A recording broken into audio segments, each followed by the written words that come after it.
Marc Zumoff and the crew at NBC Philadelphia. He's a part of Sixers pregame and postgame live. Marc Zumoff, Mark Jackson, Coach Lynham give instant analysis before and after every Sixer playoff game. And you can hear the guys with Mark Jackson, Coach Lynham, and Marc Zumoff on NBC Philadelphia. And, of course, you heard Mark all season long on Sixer broadcast. And, unfortunately, we cannot hear Mark in the playoffs, but he does a great job on the desk with the guys. As here we are in the playoffs, Zoom. We appreciate you coming back on. How you been? My pleasure, man. You know, your family, so it's good to be on. Always good to be on. Yeah, and I know that it's got to be tough not being in your normal spot, but breaking down these games a little bit different, and then you get to kind of talk about them for like an hour afterwards, and you see all the different stewing. But last night, there was a lot of things to break down after that game. You needed the whole hour because there was a lot of adjustments from game one to game two. Which of the adjustments do you think was the difference maker that put Philly over the edge? I'm not sure you could point to just one, but I think it's fun to recap what Brett Brown and his coaches did. I think they involved, or at least they tried to involve their big guys in a little bit more pick and roll. I'm talking about on the offensive end. I think that's why Greg Monroe got minutes.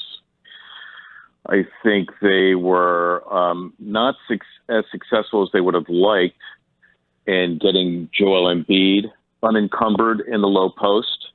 So I think they still may want to work on that.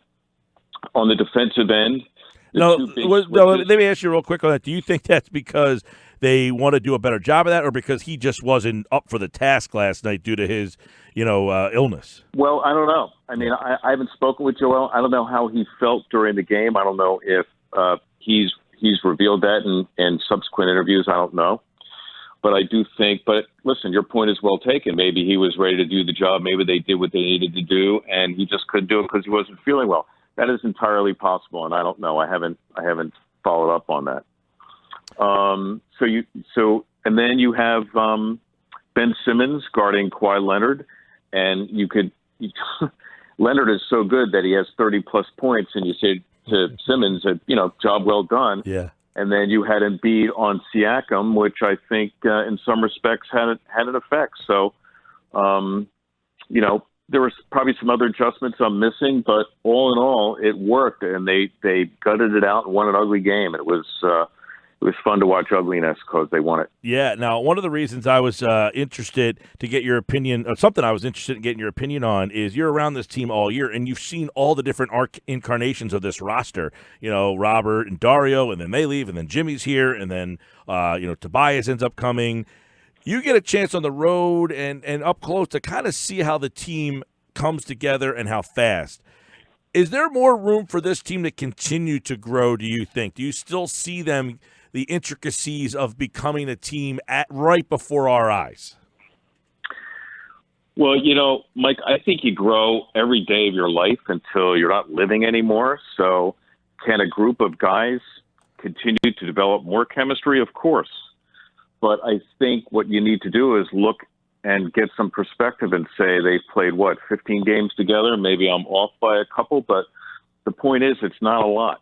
And I think whatever chemistry they have developed, and they certainly are beginning to show it, is a tribute to them. It's a tribute to the coaches, and whatever wheels are turning to allow guys as individuals to figure out how they can best meld their talents to become part of a team, I think is clearly evident.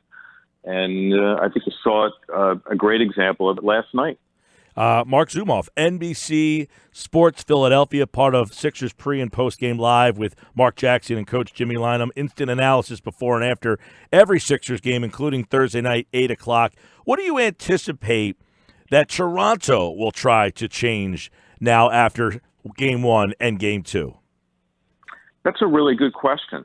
And I'm not sure I'm prepared to answer that. I'm a little bit more intimately familiar with the Sixers, but I guess as I'm sitting here and looking at it, they didn't shoot particularly well. So what can they do to up that, get better, higher percentage shots. They clearly have a rebounding problem, and I'm not sure that that's solvable. They started sending guys to the offensive glass late when they absolutely positively had possession. But for most of the game, they concentrate on getting back, and they don't send guys to the offensive glass. And when you're not shooting well, your only hope is to get second chance points, and they just didn't seem interested in doing that. So the Sixers had a big rebound. Maybe they change that a little bit and go after that. I'm not quite sure, but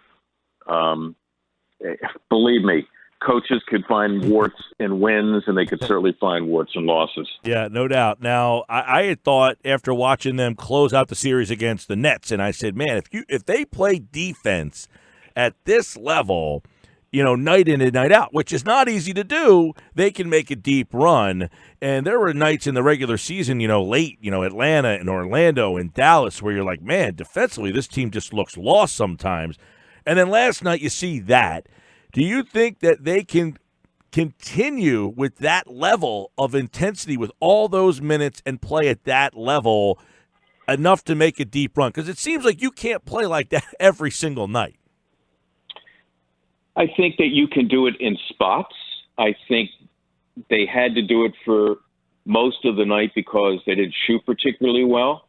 But on nights where they feel like they can get some separation and everything comes together, and suddenly they get a 15-point lead, and now they can, concentrate on offense and just be good enough on defense to keep a team at arm's length. I think they could certainly do that. You're right. It's hard to play as good as they did defensively for an entire 48 minutes, but I think in the NBA, if you could do it for spurts, and I think in playoffs you do it for long spurts, because it's that much more important because you're only playing a 7-game series. Listen, they did it once.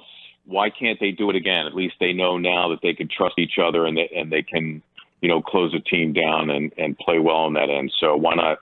I'll say yes.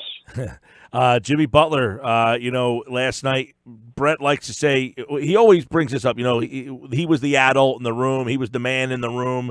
And last night you got that, and it seems that he's the one guy that in that moment, but he came to play last night on a night where everybody else realistically, nobody else really jumped out on the offensive end.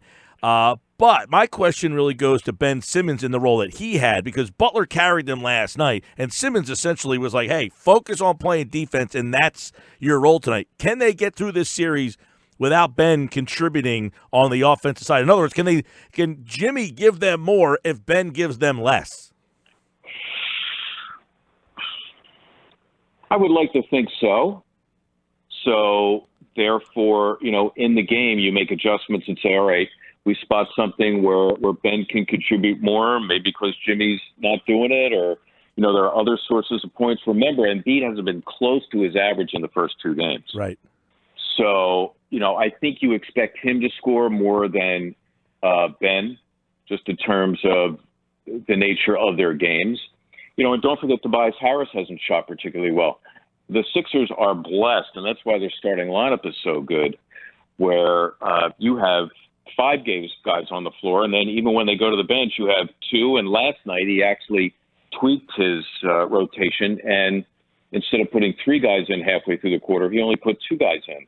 So now you had Ben Simmons still on the floor. A lot of it had to do with his facilitation, and certainly a lot had to do with his defense against Kawhi Leonard. But Ben has shown that he could score. He is limited because he doesn't have an outside game, but he has shown that he could score. He is certainly best in transition, and that's why last night wouldn't have been his night, because it just wasn't that kind of game. No, it wasn't. But a win is a win, and it's all tied up 1-1, and you'll see game number 3 Thursday night. NBC Sports Philadelphia will have pre- and post-game coverage with Marc Zumoff, Mark Jackson, Coach Lynham, Amy Fadul, instant analysis before and after the Sixers-Raptors game number 3. Mark, always good catching up with you, pal. I appreciate it, and just indulge me here for a second. Serena Winters, who is amazing, and she's in Toronto, and then we have Crystal and Tyrone afterwards with Sixers Outsiders. So I appreciate you having me on, and thanks, Mike. You have a great night. All right, Mark, take care. Marc Zumoff here on the Sports Bash on the Boardwalk Honda Hotline.